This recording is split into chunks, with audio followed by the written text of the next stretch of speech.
Hey everyone, this is Heather with Young and Savvy Genealogists, and today I want to talk about race and DNA, turning percentages into people. When we take DNA tests, a lot of times when we're new to DNA, we get really caught up in the ethnicity estimates. We get so excited about these numbers and what they could tell us or what they couldn't tell us about ourselves and our families. There's a lot more that you can do to go beyond that, especially in relation to race. And based on some of the interactions that I've had with different people of color who do genealogy, I felt like this presentation was long overdue. And what I'm setting out to accomplish today by talking about some of the topics I'm going to cover, I want to do a better job of talking about how DNA can help people with different ethnicities to target those ethnicities specifically in their DNA research.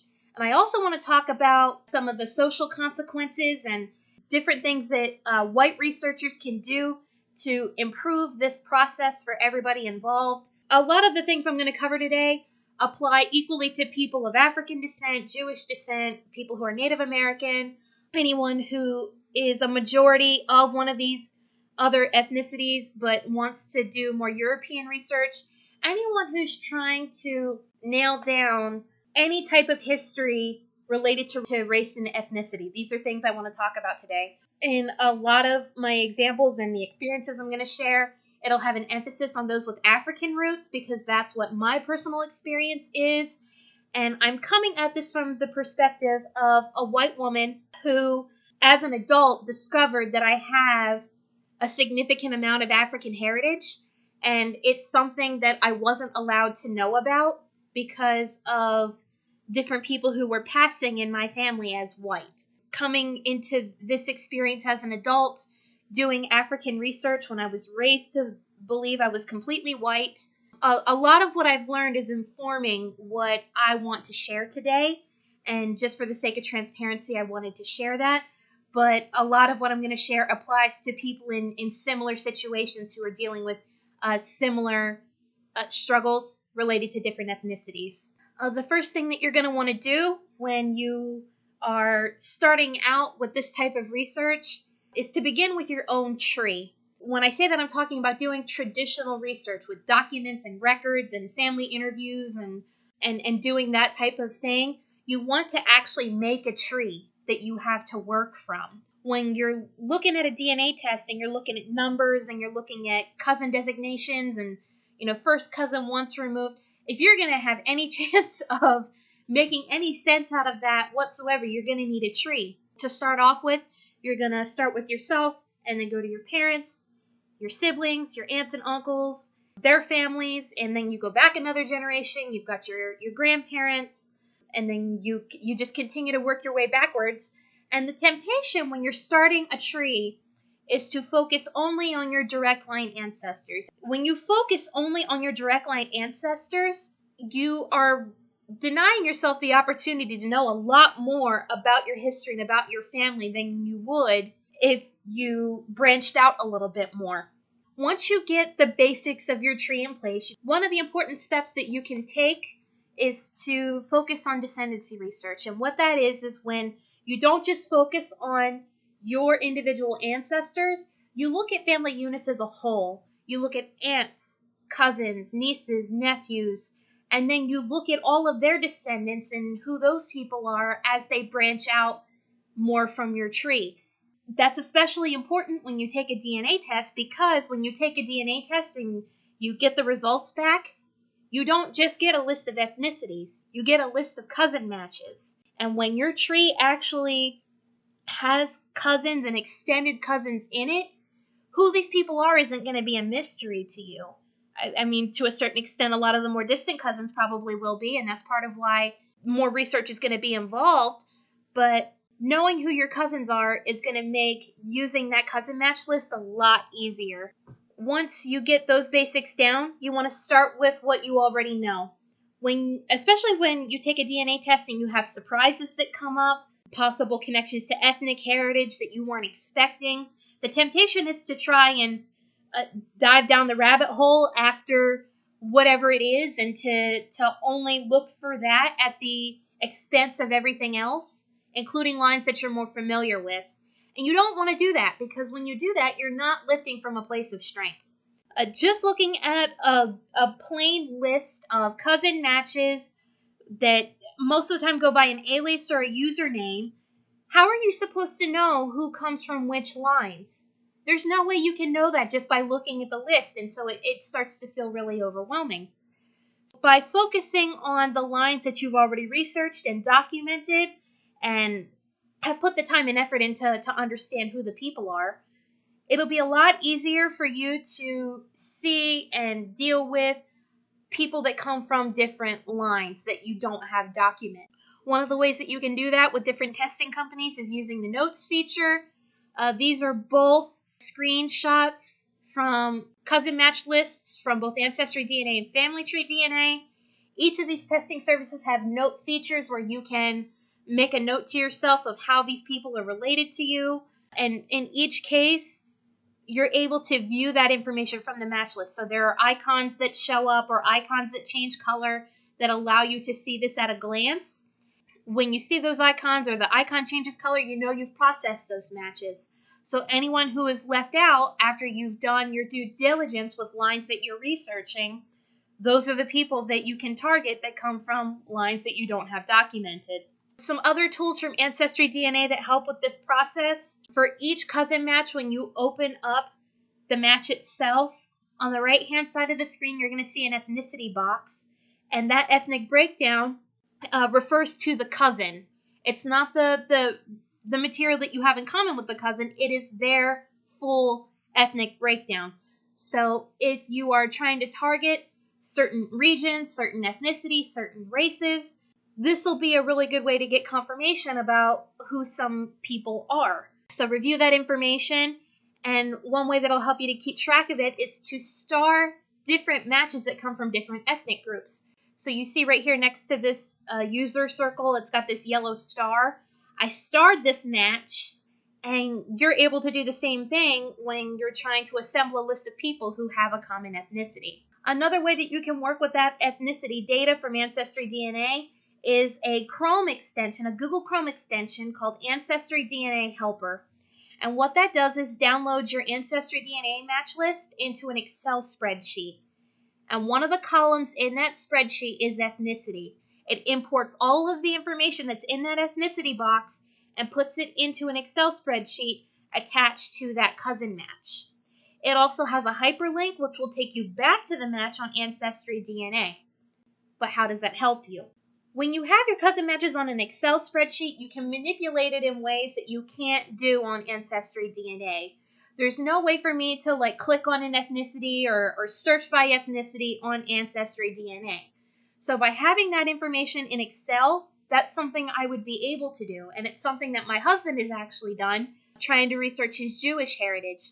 He wanted to see all of his cousin matches, and only his cousin matches that had Jewish heritage. And that's not something he could do on AncestryDNA.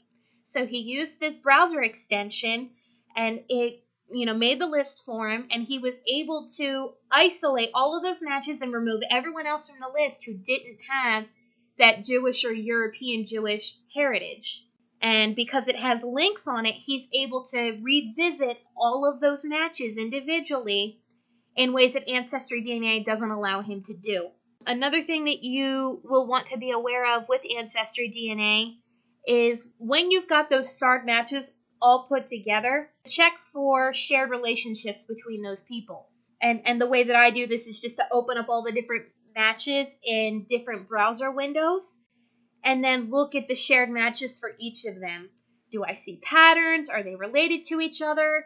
Do they have trees? And, looking at the trees, do I see different lines emerging? Common locations and things like that. All of that is really valuable to start to piece different family lines back together. So I could be looking at cousin matches that come from the same lines, and I see that because they're all related to each other. And when all of that is based on a specific ethnicity, that's a way that you can piece together a tree when you don't have the common information between you and another tree. FamilyTreeDNA has the same potential as some of these things. They don't have an ethnicity breakdown, I don't think, that you're able to view for other people. I could be wrong about that, but I have never used it in that way. What Family Tree DNA does allow you to do, however, that Ancestry DNA doesn't do, is it allows you to phase your match list. And what that means is separating out your paternal matches from your maternal matches. When your ethnic heritage comes only from one side of your tree, this is really, really valuable. In order to use it, though, you have to have one of your parents tested. So what it's doing is it'll compare your cousin matches to your parents' cousin matches and pull out anyone in your match list that you only share with the one parent. So I'm getting ready to have my mother tested, and potentially what I'll be able to do with this is to pull out all of the maternal matches. And to my knowledge, she does not have any African or African American heritage. All of that comes from my dad, and those are the people I'm trying to research right now. But just by having my mom tested and pulling all of her matches out, it makes it easier for me to find those matches on my father's side. JetMatch.com also has a phasing tool, and I wanted to bring this one up because it works in the same exact way as the one from Family Tree DNA. The only difference is that I can do this regardless of what testing company anybody uses. I recently purchased a test for my mother, but if she had purchased one for herself and she bought one from a different company than I had tested with, we can both use the phasing tool on JetMatch to compare our lists together, and we don't have to be using the same testing company. So know that is available for you to use there. People who are doing research with race or with ethnicity or things like that, a lot of this isn't going to be news to them. These are things that they will have already tried, and part of what brings you to this presentation today is if you've already done all that and still don't know how to move forward. And that could be for any number of reasons. You could not have a tree because you're an adoptee. You could be looking at what you think is an extramarital relationship. Someone had a child out of wedlock. You could be dealing with history that's undocumented because, the records didn't exist, or you don't go about documenting your mistresses or whatever. You could be confirming oral history. You could be trying to research back into your family's relationship to slavery. You could or have any number of things going on that are preventing you from making the progress that you're trying to make. And DNA has the ability to help you to go beyond that. There is more that you can do with DNA where these things don't have to stop you. And those are some of the things I wanted to talk about today. Segment data is really valuable for trying to trace down different ethnicities in your heritage. And one of the tools that you can use to do this is the chromosome painter on JetMatch. What this does is it'll visually display your chromosomes and then literally paint onto a bar different regions on your chromosomes or different segments that come specifically from different ethnic regions. I wasn't able to fit the key on this slide, but anywhere that you see red on these chromosome graphics, that is either American Indian or African heritage from my DNA. And there are probably more than a dozen colors on this thing. This is just a very small cross-section of different things that it can look for. There are also different admixture utilities on JetMatch, so you can target different populations based on which ones you use. So I can run probably at least a dozen different models of this based on different admixtures that are available. They each will allow me to get a different look at where is the African heritage on my chromosomes. On what regions does that happen on my DNA? And can I target my matches based on those regions? And the answer to that question is yes, you can do that. What I would do with this is I would look at all my different chromosomes, and I've actually done this. I wrote down a list of all the different regions that specifically have African DNA on them. Then I go back to my database of all of my cousin matches, and I look for cousin matches that fall along that region. And the challenge that I'm facing right now is that along those regions, I don't have a whole lot of matches the people who could potentially match with me haven't been tested. But at least I know enough about my own DNA to know that those are the places I need to be looking for to find those matches. It's a much better situation to be in than to have no idea whatsoever how to proceed when you don't have a tree and this is all you have to work with. In order to do this, you need a database of segment data for your cousin matches. This is something that you can make yourself. It's not something that you will get from any one testing company. No testing company has made a full DNA segment list that gives access to all of the information that you need to do this. If you want all of this information in one place, you have to make that yourself. And I've created both a spreadsheet and a database template which allow you to do this. The Excel spreadsheet template is free on my blog, and I'll include a link in the description. The database tutorials are free, and they are hosted on this channel, so be sure to check those out.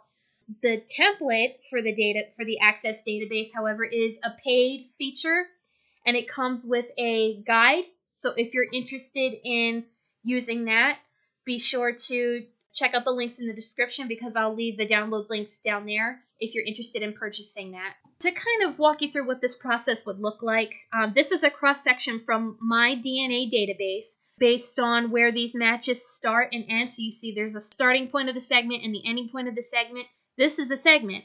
So if you look back on that previous slide where it has the colors on the chromosome things, there were numbers underneath that chromosome that work almost like a ruler. It will show you like along which segment these different ethnic groups fall on my chromosomes. The way this is represented in the database is through numbers. So I can go to those same number regions and see any potential matches that could match me in those same places. For this particular one from chromosome 21, there's a high concentration of African heritage that happens at like the 20 million mark up to about like I'd say probably about 25 or so. So looking at these matches, they cover that particular bit of ground. And so these are two matches that I could look at and potentially find African heritage. There's some issues that I'll point out that would make it hard in this particular instance. The primary one being that these are really small segments, and chances are excellent that these are a little bit more distant in terms of how related these people are going to be to me. These could be, pretty distantly related to me. That you could be talking about going through multiple generations before we find our common ancestors. And that's even if we both have our trees documented well enough to be able to find the connection. Once you target down your region of the chromosome that you're looking at, the next thing you want to look at is reaching out to the people who are most closely related to you. And in this particular instance, I don't have good matches that meet that criteria, but I have 22 chromosomes I can look at to try and find African DNA. And this is just one example of what one thing could look like. And the more cousin matches I add to my database, the better my chances are of being able to find the people that I'm looking for. And then to kind of take this out, none of what I've shared today is new. What is necessitating this particular conversation is that there is a reticence and an unwillingness among white genealogists to acknowledge and talk about slavery, and to acknowledge any type of connection that any white ancestors have had to slavery, and specifically to Black descendants of white slaveholders. It's really important when you set out to look at DNA to acknowledge that if you are white and if you have ancestors who held slaves in the United States or in any other country really, not all of the descendants of that person are probably going to be white, and not all of the ancestors of Black people are going to be Black. There will be moments when, you will run into cousins in your cousin match list and they will not be white. At that point, white researchers have a choice. They have a choice to be open to discovering that their ancestors may have had children of a different race, and that their descendants also have different races, and that these people are your family members.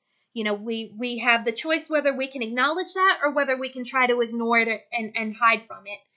And based on the conversations and the experiences that I've had interacting with other Black researchers, the choice that a lot of white people seem to be making is to try and ignore it and to hide from this. And I really wanted to acknowledge that, to point it out, to put it out in the open, so it's something that we can start to talk about and to confront and to change. Because it's really hard to talk about being historically impartial and factually sound in our research if this is somewhere that we're not even allowing ourselves to go in our heads. This is not what impartiality looks like. This is not what history looks like. A lot of the reasons, and I'm fully willing to acknowledge, as I'm sure some white people will point out in the comments, that a lot of this isn't maliciously racially motivated in any way. It's just that a lot of white people don't understand how to have this conversation and they're not comfortable. So let's talk about that for a second. It is possible to interact with family members of different races and to maintain respect and to do it in such a way to where there's no reason to be intimidated.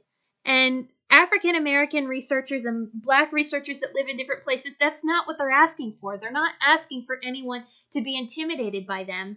It's really important to engage with them and just to listen. That's the most important thing that you can do. Be sincere, be open to new discovery, and to listen and to respect the stories that people have to share. So in a lot of cases with Black researchers, their oral history is going to differ from the narratives that white people have been told about their ancestors for most of their lives. It's going to contradict a lot of the research that we've done.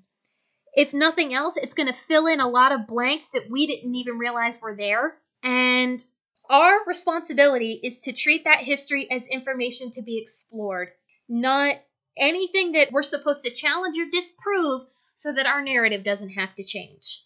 That is not the way that we engage meaningfully with slavery as a topic or with our Black family members as researchers or even as people, and that is something that we need to stop. There are some other things that we can be doing that will make our research better, that will make the histories that we're compiling more complete.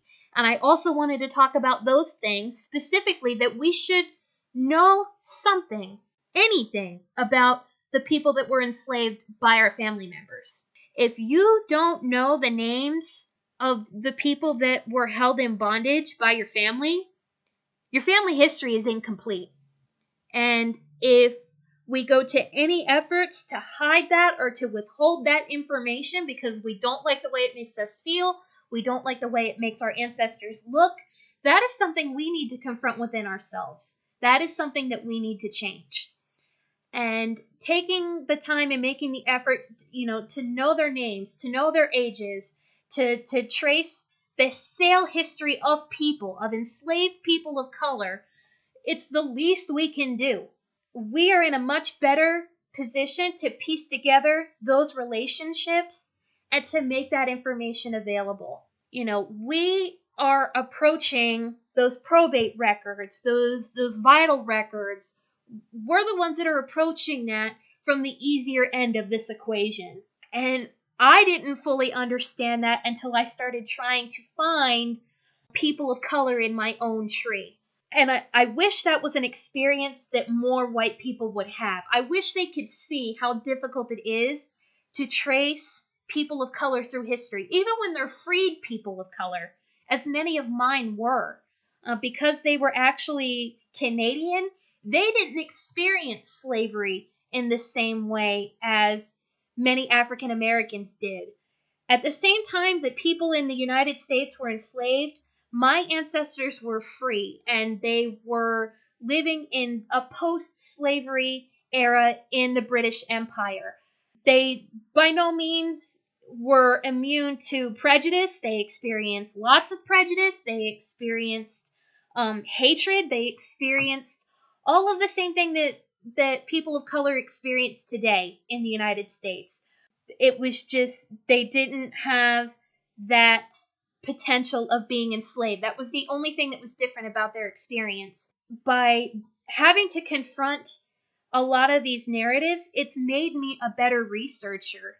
It's made me a better person.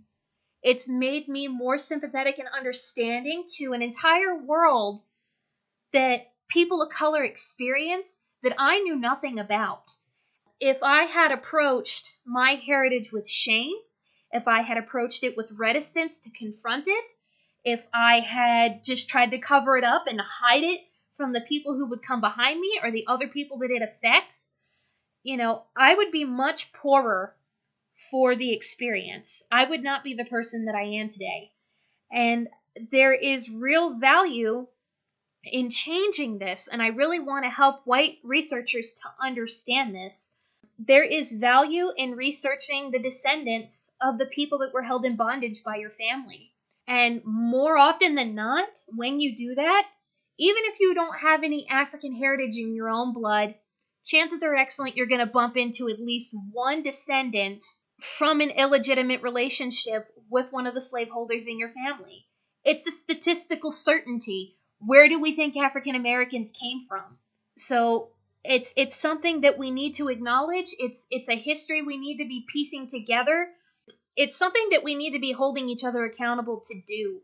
It's hard enough to do this research when you weren't allowed to have a name, when the records that held your history have been withheld from you or were destroyed. It's hard enough to do research into Black lives without the white descendants of the slaveholders trying to cover this up. That is something that we need to stop. We need to acknowledge that DNA doesn't lie, and hiding this information doesn't erase anything. It doesn't erase history. And even if you got rid of every single record there ever was, you can't erase the evidence that's in someone else's blood. And when you take a DNA test, this is something that you need to be willing to acknowledge. And this is a process that if each of us will commit to, it's something that will make this community a much better and a much more inclusive place to research. So that's all I have for you today. Please be sure to like, comment, and subscribe. Check out our blog at youngandsavvygenealogists.blogspot.com. And as always, thank you so much for stopping by and have a great day. Bye!